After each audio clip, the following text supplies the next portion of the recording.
Shabbat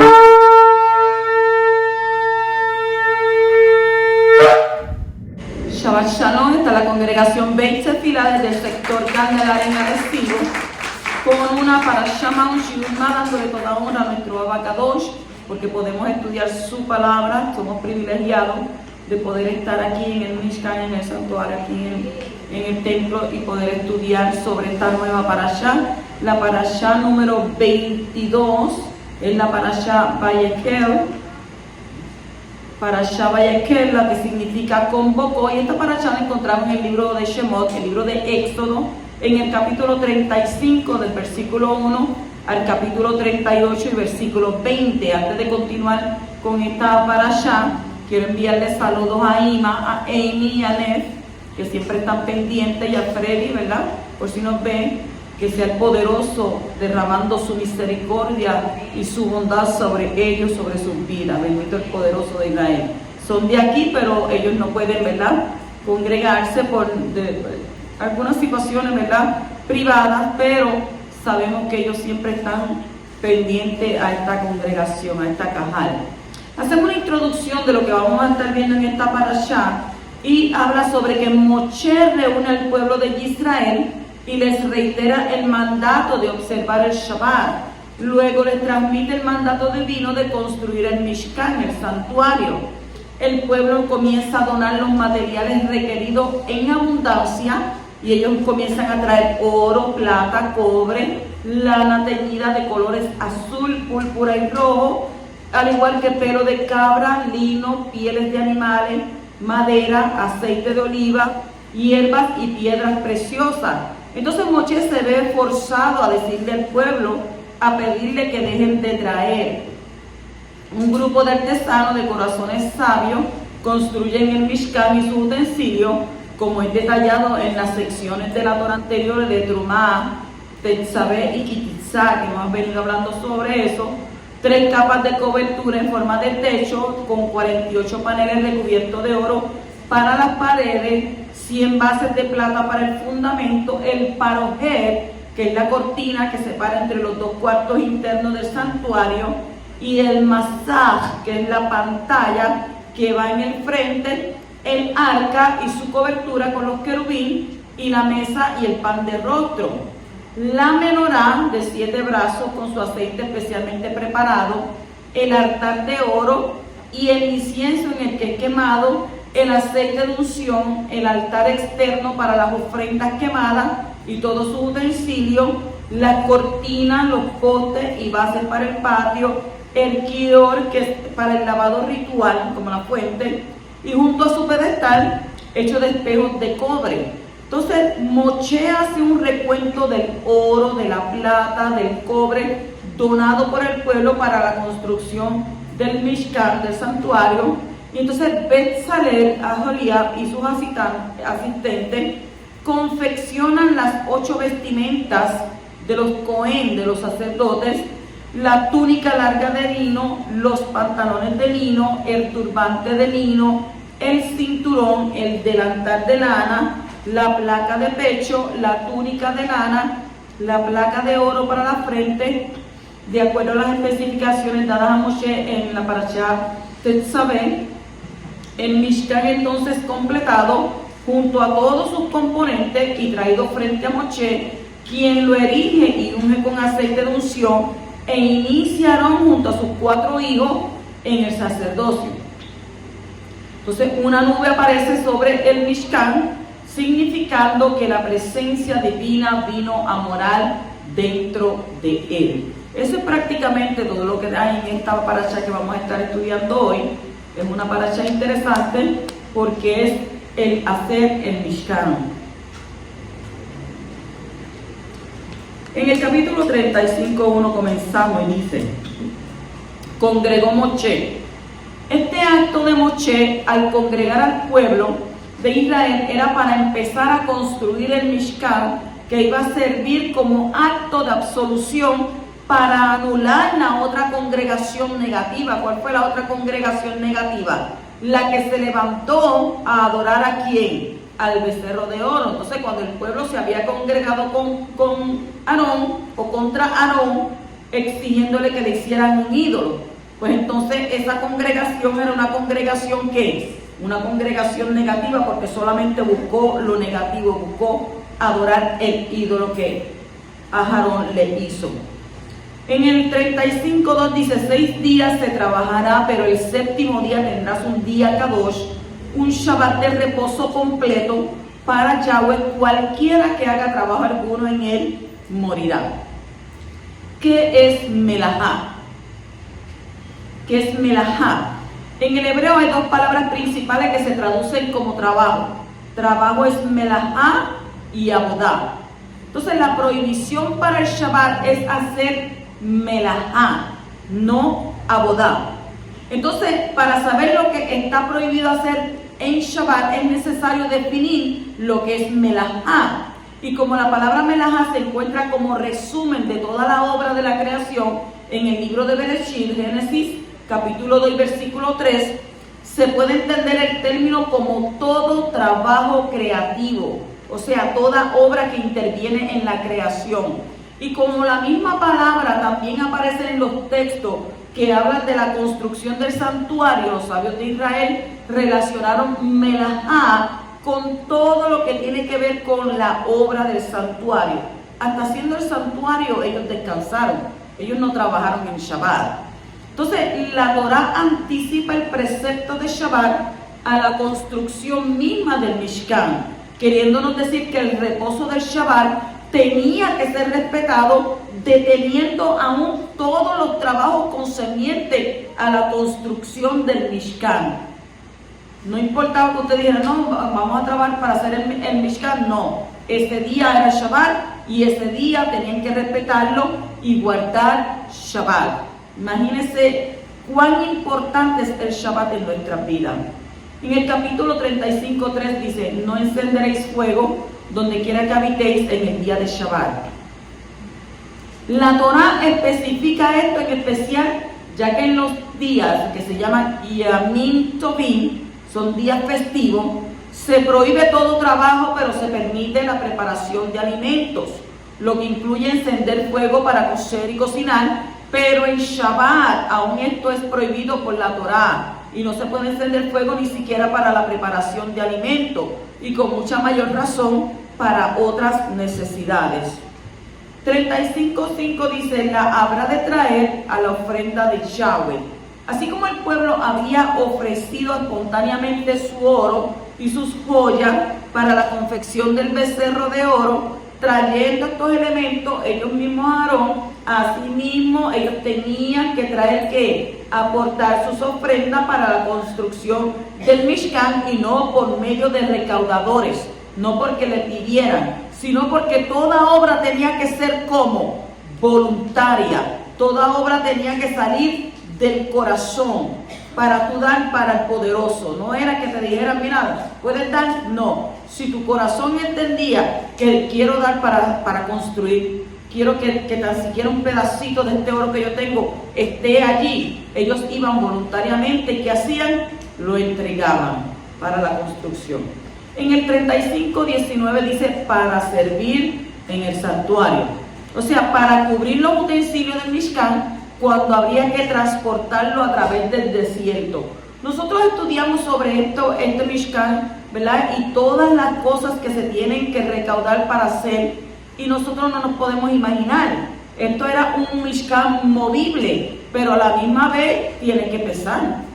Tiene que haber pesado un montón, pero ¿quién eran los que cargaban esto? Los levitas. Eran los que tenían que cargar todo esto a través del desierto. En el 35:22 dice: vinieron los hombres en pos de las mujeres. Las mujeres fueron las que primero ofrecieron las joyas que el versículo enumera, y después fueron seguidas por los hombres que hicieron lo mismo. O sea, cogieron ejemplo, ¿verdad? En el capítulo 35:27 dice: y los jefes trajeron. Como quiera que los jefes de tribus habían dado lugar al pueblo para traer sus ofrendas, vieron la necesidad de ofrecer aquellas cosas que el pueblo no había traído por no poseerla. O sea que ellos, por eso mismo fue que trajeron, ofrendaron piedras preciosas y ofrendaron las especias. No fue el pueblo, sino que fueron ¿quién? Los jefes de las tribus, porque eran gente pues que eran más adinerados, ¿verdad? Eran más que podían dar, pero no fue del pueblo. 35:29 dice, ofrenda generosa ante Yahweh. ¿Con qué recursos se construye la casa del poderoso? Solamente los que tenían corazones generosos contribuían para la construcción del santuario. El Creador no quiso habitar en un santuario hecho de dinero entregado de mala gana, por obligación o de materiales recogidos de manera ilegal o por coerción. O sea que solo el dinero y la riqueza dado por personas generosas y que vienen de fuentes legales son agradables para la obra de nuestro Abba Kadosh. Entonces, además este versículo no es una repetición del versículo 21. Lo que la Torá quiere recalcar es que todo el pueblo trajo sus ofrendas, pero ¿de qué manera?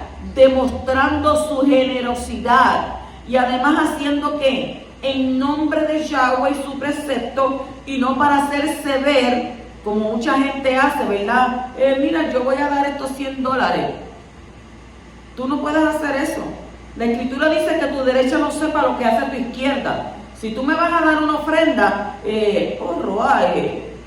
mira para el lado, que yo te voy a dar esta ofrenda para que todo el mundo sepa, mira, no, ¿sabes? Tú tienes que ir y dar una ofrenda como darla en demostración de que tú, ¿verdad? Verdaderamente desde tu corazón quieres dar esa ofrenda. Entonces, esto es lo que nos quiere recalcar, que entonces todo el pueblo trajo su ofrenda, demostró su generosidad, pero haciéndolo ¿qué?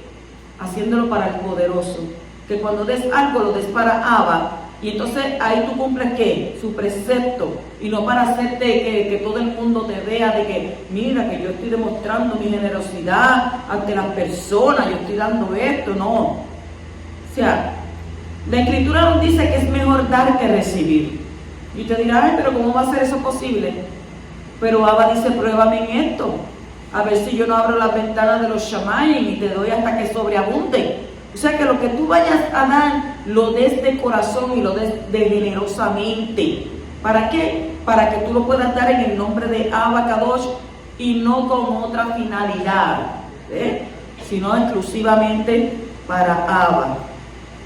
Capítulo 35:30 dice, entonces Moshe dijo a los hijos de Israel, mirad, Yahweh ha llamado por nombre a Betzalel, hijo de Uri, hijo de Hur, de la tribu de Yehudá. Según Rashi, Hur fue hijo de Miriam, la hermana de Moshe. Entonces, Betzalel es una figura profética del Mashiach que finalmente construirá el Mishkan, como está escrito en Primera de Crónicas, capítulo 17, versículo 12, que dice, él me edificará una casa y yo estableceré su trono para siempre. Continuamos en el capítulo 35, versículo 31, 32 y 36, 1. Dice, y lo ha llenado del Ruach de Yahweh en sabiduría, en inteligencia, en conocimiento, en toda clase de arte para elaborar diseños, para trabajar en oro, plata y en bronce, y Betzalel, Aholiab y toda persona hábil en quien el Creador ha puesto sabiduría e inteligencia para saber hacer toda la obra de construcción del santuario, harán todo conforme a lo que el Poderoso ha ordenado. ¿Cuál es la consecuencia de ser lleno del Ruach? De ser lleno del Espíritu. El Creador llenó a ciertas personas con su espíritu para el trabajo por el santuario. Allí no fue cualquier persona a dar opinión, a decir, no, mira, él no. Fueron personas específicas que Abba puso su Ruach en él. Entonces, esa llenura causó una influencia muy significativa en las mentes y en su cuerpo. La Torá usa 3 términos para hablar de la iluminación de sus almas. ¿Cuáles son estos 3 términos? Son Jochma, que es sabiduría, es Tebuná es discernimiento, y Da'at es conocimiento. O sea que Abba puso que Jochma, Tebuná y Da'at. puso sabiduría, discernimiento y conocimiento. O sea que la llenura del Ruach, del Espíritu del Creador, causó que sus mentes pudieran ingeniar cómo debería ser el resultado final de las cosas y cómo podían llegar a ese resultado. O sea que, con otras palabras, tuvieron la capacidad de ver la meta y el camino para poder llegar a esa meta. La obra práctica del santuario dependía de una actividad intelectual, no cualquier cosa, intelectual, dirigida ¿por quién? Por el Ruach de Yahweh. ¿Qué nos enseña esto a nosotros? Esto nos enseña que la llenura del Espíritu no disminuye la actividad intelectual, sino que la aumenta y la canaliza correctamente. El intelecto es una herramienta muy útil para servirle a nuestro Abba Kadosh. ¿Por qué? Porque, sin embargo, es el instrumento más peligroso del hombre, porque tiene la capacidad de desviarse del camino de Abba. El que confía en su intelecto puede ser engañado. Y el ataque de la serpiente en el huerto del Edén fue ¿contra qué? Contra la mente. Porque la puso ¿en qué? En duda. Entonces, cuando el hombre se desvía con su mente y pone más confianza en su intelecto, porque es inteligente, ¿qué es lo que pasa? Pone su mente más en su inteligencia que en lo que el Creador ha dicho, entonces se vuelve un ser caído y su mente se ha convertido en su Dios. Eso podemos ver en Proverbios capítulo 3, versículo 5. Sin embargo, una mente sometida, llena del Ruach de Abba, es una herramienta sumamente útil en las manos del Creador para que sus planes entonces se puedan llevar a cabo. La llenura del Espíritu, la llenura del Ruach, no es como la borrachera del alcohol, es totalmente lo contrario.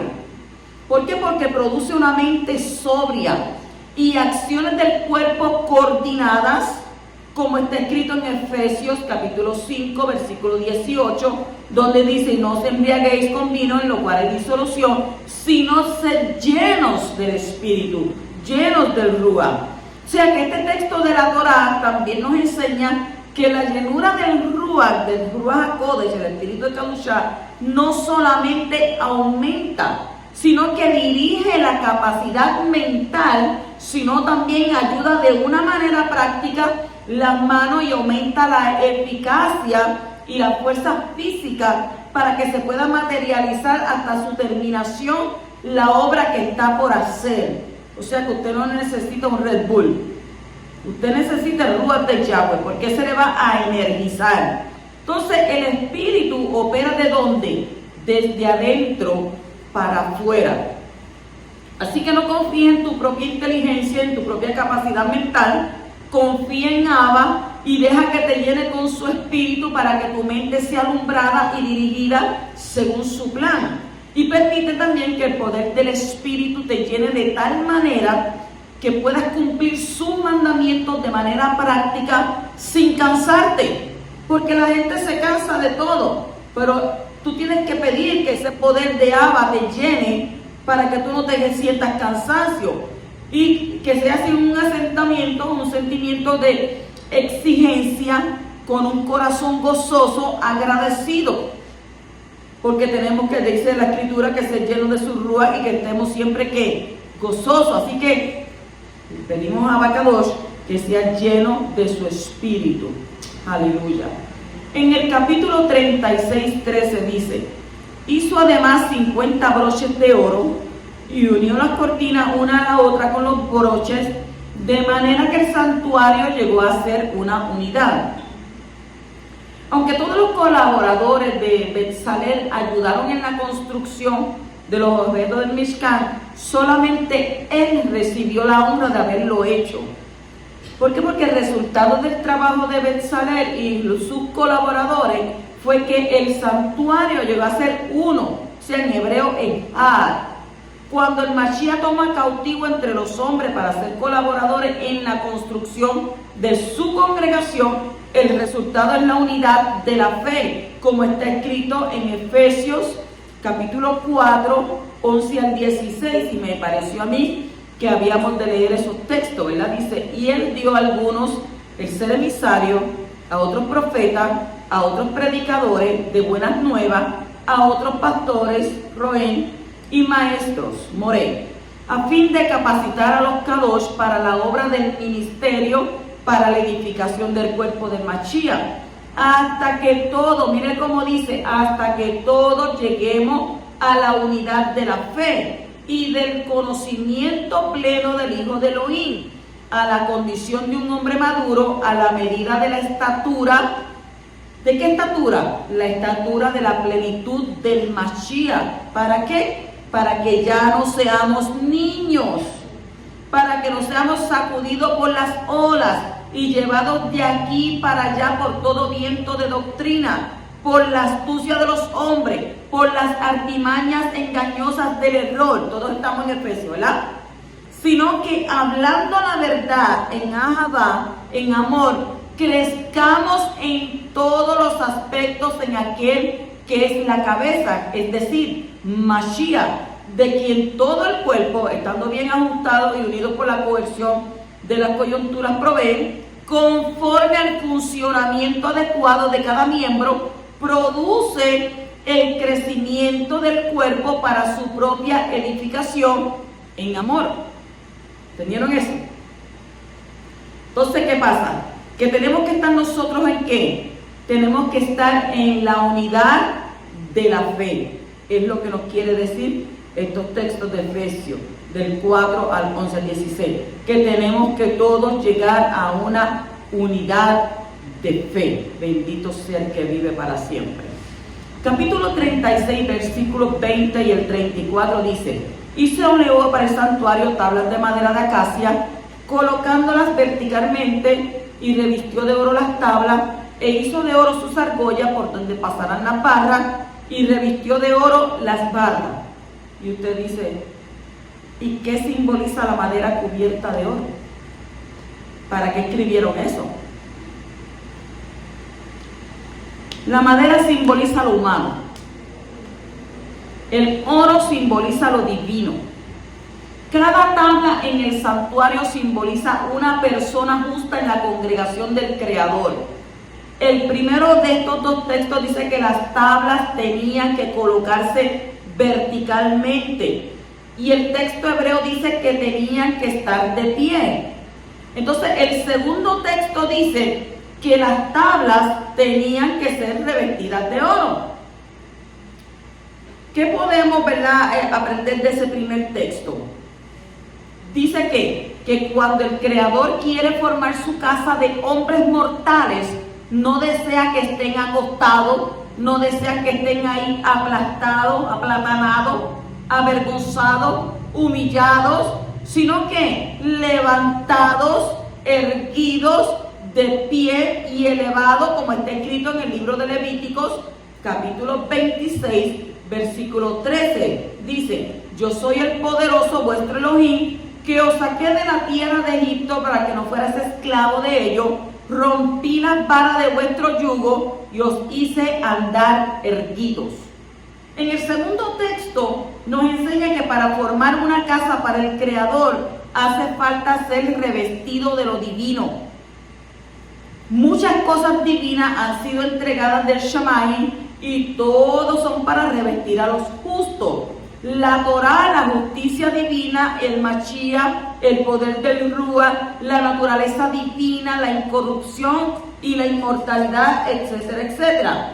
Por un lado, Yahweh nos ha entregado estas cosas porque en su Hanán, en su gracia. Pero por otro lado, todavía no hemos sido revestidos totalmente de ninguna de ellas. Y por esto tenemos el relato de la Torá que enfatiza que todas estas cosas tenían que ser hechas por Betzalel y su equipo de obreros. Por un lado, ya lo tenemos, pero por el otro lado, tenemos que esforzarnos para conseguirlo. Por medio de la salvación, has sido elevado para que no tengas que andar aplastado. Así que levántate y camina erguido, porque tú Elohim te has redimido de la esclavitud en el Mashiach Yeshua. Recibe lo divino por Hanán, por gracia, sin obras, pero al mismo tiempo trabaja para ser revestido totalmente de ellos.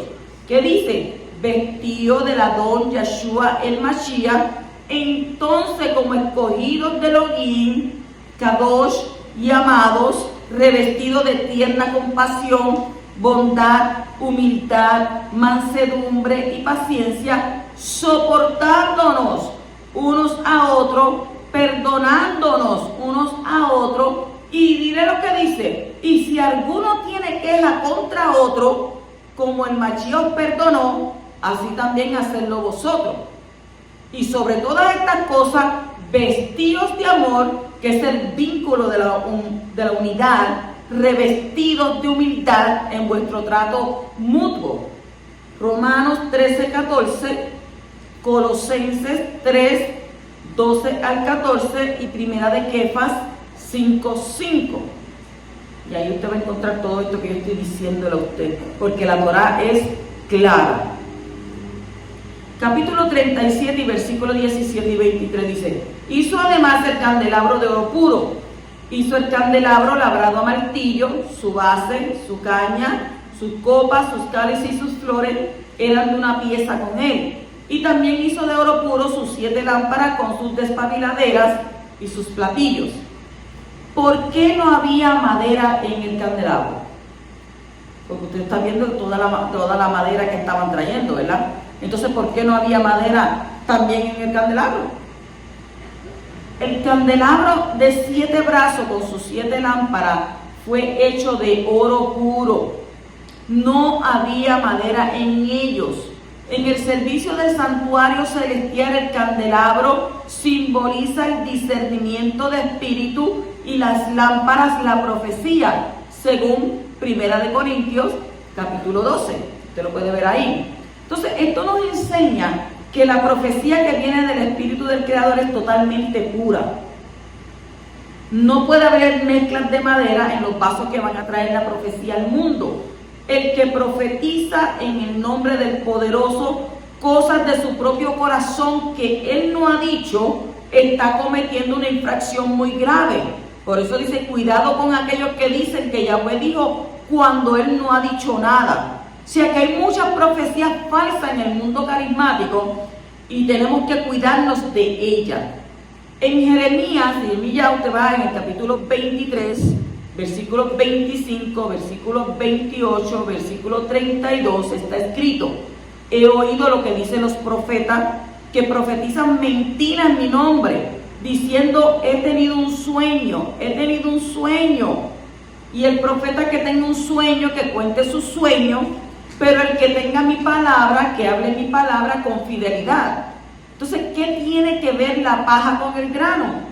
Declara el Creador: he aquí, estoy contra los que profetizan sueños falsos, declara Yahweh, y los cuenta y hacen errar a mi pueblo con sus mentiras y presunciones, cuando yo no los envié, ni les di órdenes, ni son de provecho alguno para este pueblo, declara el Creador. O sea que el Poderoso nos dé discernimiento para saber cuándo una profecía viene del Shammai y cuándo viene de los hombres. Porque a través de tantas profecías que la gente está por ahí: oh, que así dice Dios, que Dios me dijo esto, que Dios me dijo aquello, que... ¿Sabes? Cuidado con aquellos que dicen que Dios dijo cuando no dijo nada. Tenemos que nosotros, ¿qué? Dice la Escritura que los espíritus prueban a los espíritus y la carne también, usted prueba la carne. Entonces, tenemos que tener que nuestros oídos, nuestros ojos bien abiertos con lo que escuchamos y con lo que vemos.